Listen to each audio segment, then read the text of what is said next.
Have you ever smushed a plant?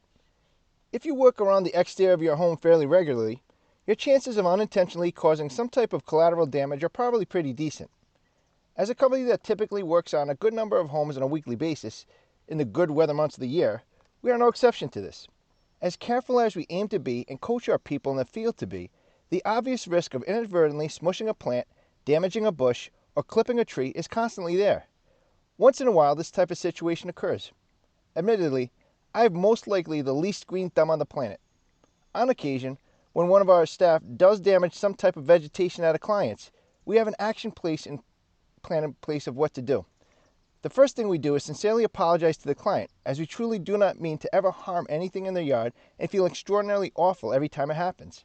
Whether it was an extremely meaningful plant or one that is a dime a dozen perennial that is just kind of there, we do not enjoy this experience at all, nor having the conversation that has to be had with the client afterward. The next thing we do, assuming the client is okay with us helping to rectify things, is get on the phone to one of the landscapers we work with. From there, the landscaper will typically come out, evaluate what happened, and then perhaps even reach out to one of the nurseries they work with for suggestions. The vast majority of the time, all is not lost and the plant is able to be salvaged. In the cases where the plant does have to be replaced, our landscaper will use their expertise to still try and salvage the planting while adding another one of the same type in its space. It seems most often the type of plant that we run into, no pun intended, is a perennial that normally returns on a yearly basis.